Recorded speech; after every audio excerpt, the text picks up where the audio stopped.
The opinions and ideas expressed in the individual interviews by the interviewee do not necessarily reflect the opinions and ideas of ourselves or our advertisers. My name's Erica Pandrea. I'm a sophomore here at OU, and I'm a nursing major now, and I'm working on changing it to community health with a minor in public health. I see an ally as somebody who wants to understand, in reference to the LGBT community, just like who those people are, and somebody who isn't necessarily gay or lesbian or transsexual, but somebody who accepts them for who they are and doesn't see them as somebody who's completely different just because of their sexual orientation or their preferences, just because they are people too. Like, everyone's a person. It doesn't matter what you like or what you don't like. I think somebody who's an ally is somebody that understands that. I just recently, actually within the past year and a half, started being more interested in LBGT equal rights. I've always been a little bit of a humanist, and I've always been interested in learning about current events in other countries and human rights. But then I also realized, as I got older and older, a lot of my friends or even family members had come out and said I'm gay or I'm a lesbian, and I thought, this is something that affects me, and the more I see it in the community, I think it's more and more something that I wanted to be aware of, and I'm so not against it, and so the more and more I saw people who were against it, I was just I need to be even more involved in being an ally. My family actually I was raised by my grandparents, and they're both Eastern European, approaching their 70s, very Christian Orthodox. So when I do talk about it with my family, they're just very I don't understand it, I don't get it. And should I have told them something like that when they first came here in the 80s, they would have been oh my God, you're a crazy socialist or something like that. And the more and more time they spend here in America and working, my mom still works and my dad's retired, so the more and more she's around, she employs a lot of young people, so the more she's around young people, the more understanding of it she becomes. I have had a lot of friends who did struggle with no support, even people with families who were even more conservative than mine. One of my closest friends is just always felt so alone, and it made me so angry, because people who are alone like that, I think they really need to take the time to realize that they have so much self-worth, and they're such a worthy person to be happy, and that being LGBT is a beautiful thing, and it's something that is normal now, and it shouldn't have ever been looked at as something that wasn't normal, because it is.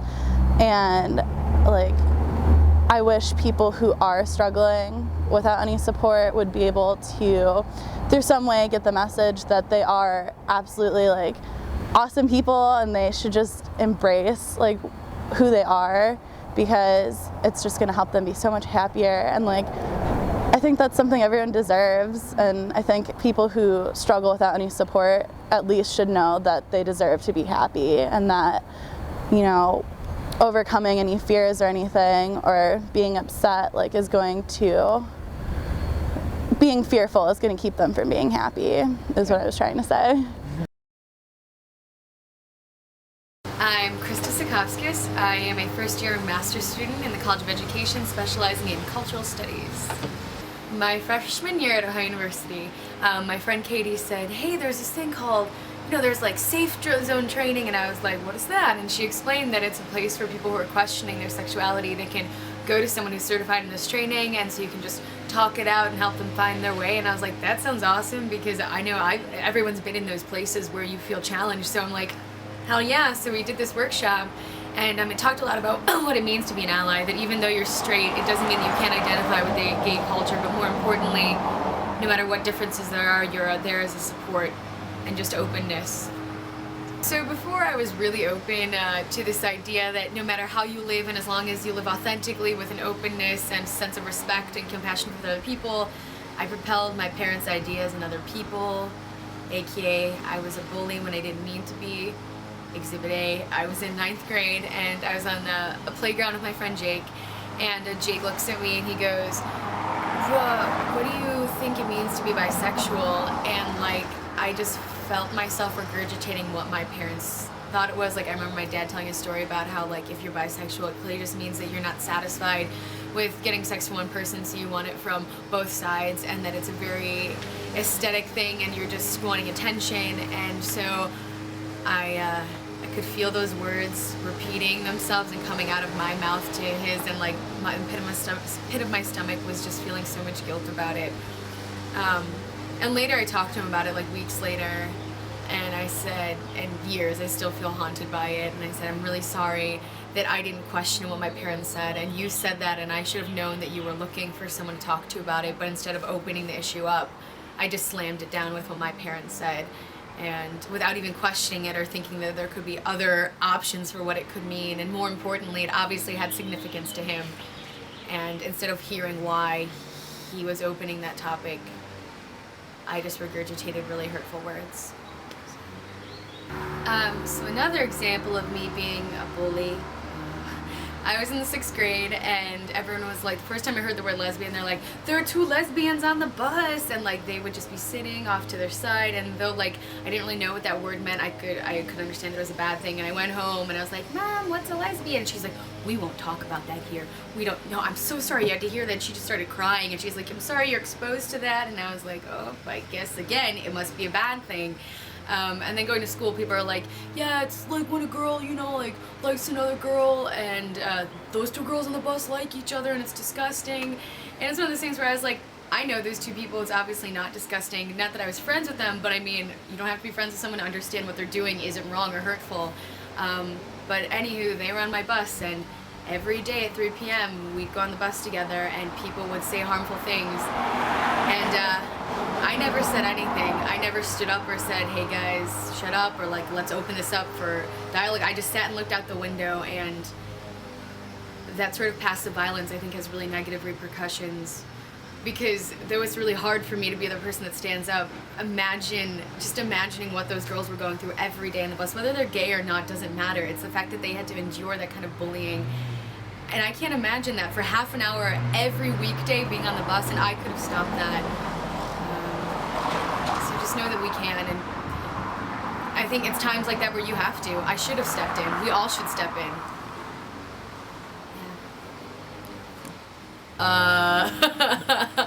They think I'm gay. They're like, well, since you're friends with them and you agree with them, you have to be gay too. And so it's not met with a lot of understanding. They still think it's like if you're anything other than straight, that you're trying to be indulgent, and that you're obviously looking for attention, and they all have all these justifications for why I think it's wrong. So often when I go home at the dinner table, I try to talk it out with them, but it usually ends up with everyone in my family being like, you're only saying that because you're probably gay and you're just not telling anyone. And that's just the way it is. So it's clearly one of those, like, if you're with them, then you have to be one of them, and it's this very polarization of what it means to be human. I think that we have an epidemic on our hands with the fact that school is kind of separated from culture, and it's like, instead of using it as a place, a safe space to really interrogate culture and what it means, and these fixed ideals, especially when they're negative and they're oppressing other people, like sexual orientation issues. And so marginalizing or not talking about LGBTQ, whatever other letters you want to come up with, I just think is just harmful, because kids, like I myself, I only had what my parents were telling me, and they didn't have any exposure to people like that, so why would I? And sorry, am I saying crazy? But I think schools should definitely get involved. I remember seeing a video about opening up gay dialogue in schools, and it's funny because the younger kids were like, you know, when they asked about same-sex couples, people were like, that's fine as long as they love each other. And when like the teacher said, you know that Elton John's gay, all the kids were like, what? Lion King, man? But they didn't care. It was just another thing they knew about him. But then when they interviewed high school students, it's the high school students that started like just straight up talking hate straight to other gay people, like outreach programs, just saying hateful things. So it's clearly an indoctrinating thing. So I think the sooner that you can tap into students like just raw truthfulness of saying it doesn't matter, and how we can reclaim and redefine our standards and marginalizations, I think the better. So yeah, talk about it in schools. I would say stick with it, trust your gut, let the things in your life that reinforce the fact that your existence matters and the way you choose to exist is totally valid.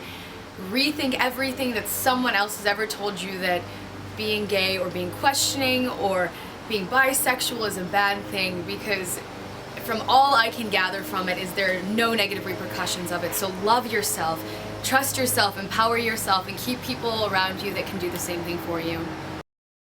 My name is Nancy Bauer, and I'm a second-year graduate student here at Ohio University.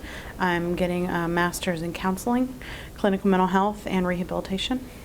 An ally is someone who is supportive of an idea, no matter what. I guess is a pretty easy definition.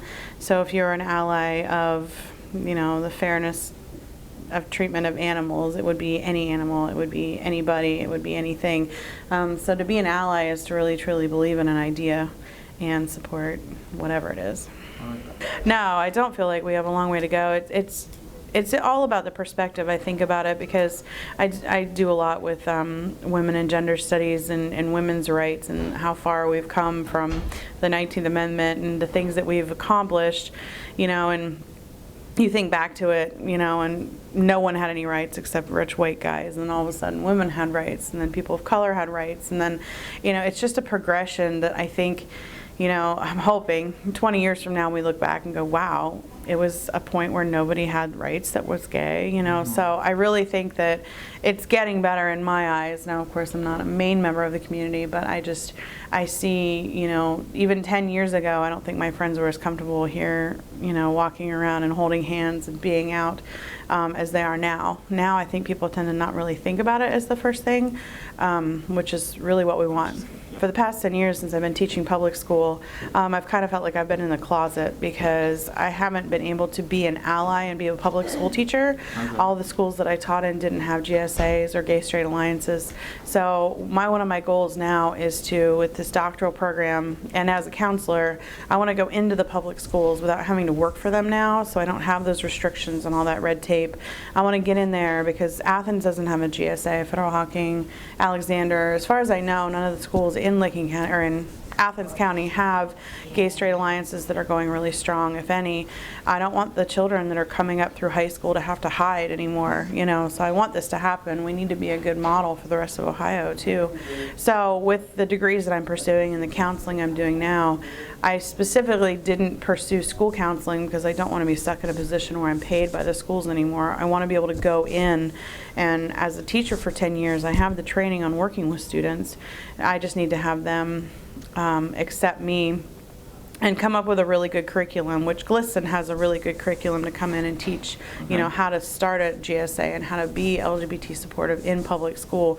It's just really scary still. People just think that as soon as you start talking about it, it's going to magically turn everyone gay and all the children will be covered in rainbows. But it needs to happen, and there's a few people that on campus that really feel the way I do. So I'm hoping as a doctoral student, I'll be writing curriculums that are going to really include the whole scape of the family, if it's same-sex parents, single parents, divorced parents, children who are gay, children who are straight, it's going to encompass everything and start talking about the family unit as what it really is, which is, everybody just caring and loving about each other no matter who they are or what they identify as. I'm going to have to push really hard and I'm going to have to fight really hard, but I've done that in public school for a long time. I was always an assistant band director or a band director at a lot of my schools, so not that all kids in the arts are gay or gay kids are always in the arts, but a lot of my students were band students who were afraid, and they would want to come and talk to me, and I would actually have administrators tell me no, I was not allowed to talk to them about it. I was not allowed to say anything about it. If they said they were a student who liked another student of the same sex, I was supposed to ignore them and send them right to the counselor or send them to the nurse, and it was unacceptable to me, but I couldn't do anything because my job was always on the line too. So I don't want teachers to have to be in that position anymore. I want them to help the students no matter who or what they are. So.